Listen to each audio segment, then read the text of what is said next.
Good morning, everyone, and thank you for joining us today. My name is Eric Nunez. As you've heard, I am the current president of the California Police Chiefs Association, and I represent all of the 332 municipal police chiefs in the state of California. Now is not the time to celebrate our accomplishments, and really, we don't have the time to sit on those laurels.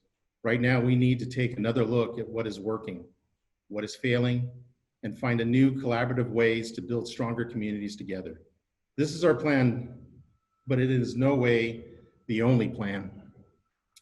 As always, we will engage with our governor and his administration, community leaders, elected officials, and social justice organizations to collaborate and hopefully find agreement on things that we can work together on. And I said hopefully, but I'm positive we will do this. This is a mission that we will accomplish. True change requires all stakeholders to be involved at the table. And we are looking forward to the constructive conversations that are to come from those meetings. With that, I just want to briefly go over the major components of the platform we are calling California Leading the Way. First, the platform starts with a series of statements we felt needed to be made in order to set a foundation of understanding and true empathy. Our platform begins with stating CPCA condemns all excessive force and racial bias policing, period. We acknowledge that law enforcement is not immune from the impacts of racism. If we cannot, level set the truths or level set about these truths, I don't think we can ever move forward together. So this is imperative that we deal with this issue and we deal with it head on. The platform that calls for setting national standards around the use of force policies modeled after legislation CPCA sponsored in California. This would require de-escalation, officers to intercede against excessive force and render medical aid, reporting requirements and guidelines, and more. We also need to set standards in California regarding protests and the use of less lethal tactics, which include restrictions on tear gas and rubber bullets and policies that prevent the use of the carotid restraint. Another major piece of the platform centers around accountability and discipline. In a major step forward for California, we are calling for the decertification of officers by independent and impartial authority outside of the employing agency. We are also calling for more independent investigations by our Attorney General into deadly force incidents and better tracking of officers who resign in lieu of termination and have multiple sustained complaints. Our focus then shifts to recruiting and retaining qualified officers and the efforts to build the next generation of California law enforcement. In all of this, and this is important, in all of this work that we're doing, we cannot forget our current officers, some of whom suffer from acute trauma and subsequently PTSD. We need to support them with better mental health services.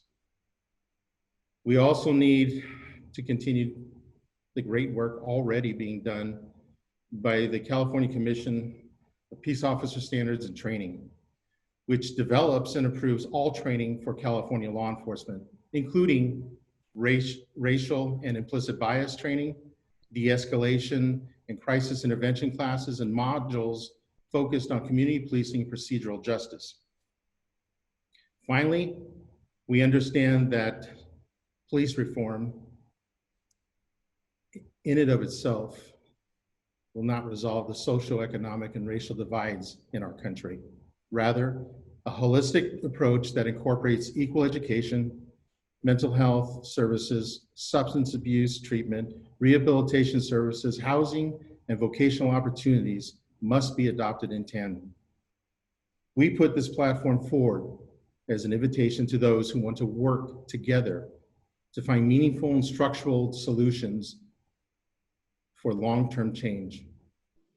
Thank you. My name is Abdul Pridgen, Vice President of the California Police Chiefs Association and Chief of Police for the Seaside Police Department. I truly appreciate the opportunity to participate in these discussions and share my perspective and philosophy at such a critical moment in our nation's history. After nearly 3 decades in law enforcement, my view is this: peace officers and our communities benefit most from prioritizing positive relationships and compassion. Through those relationships, understanding, we are able to resolve conflicts and develop trust in our agencies. This requires knowing our community members, the moms, dads, sons, daughters, understanding their aspirations, fears, and desires, and being vulnerable enough to share ours. We're all human beings, and our similarities will always outweigh our differences. We need to be active and empathetic listeners, not just when we agree, but more importantly, when we see things differently. Voices from across the country have made it abundantly clear to us how communities feel about the carotid restraint, and we are listening.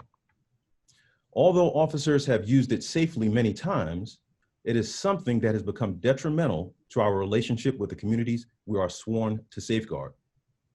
The truth is, we have some of the most professional and well-trained officers in the country. We can keep our officers safe and continue to protect the public without this technique. Citizens have also amplified the call for more accountability, which is why our platform supports the decertification of officers that fail to uphold their responsibilities or violate their oath. True reform cannot happen without changing behavior, and that requires both positive and negative consequences. If we can accomplish our outlined goals in collaboration with groups who bring different perspectives, I believe we will see lasting change. Thank you. My name is Roxana Kennedy, and I'm the Chief of Police for the City of Chula Vista and a board member of the California Police Chiefs Association. This platform is called California Leading the Way, because that is what we do, and that is who we are. We truly are leaders leading the way. And I'm proud of the great work California law enforcement has accomplished in the last decade. In Chula Vista, we have maintained a culture of community-based policing, innovative problem solving, engagement, and accountability. Fairness, equity, and justice are not new concepts, but are deeply ingrained into our history and our shared culture. We uphold the highest ideals of our profession and are proud that our officers serve our residents according to our community's needs and expectations. We train our officers on implicit bias, de-escalation techniques, and how to avoid unnecessary confrontations. We continuously engage with our community leaders and our stakeholders, and do so in a manner that is transparent and instills confidence in our work. But there's still more for us to do, and even more we can teach others. We need to continue to put our hearts in front of the badge and show the human side of our peace officers. Too many people think of police as cold and uncaring. We can change that.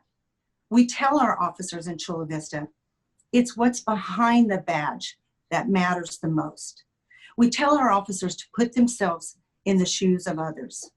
It starts with making sure that we treat everyone with dignity and respect, and in turn will afford us the same courtesy.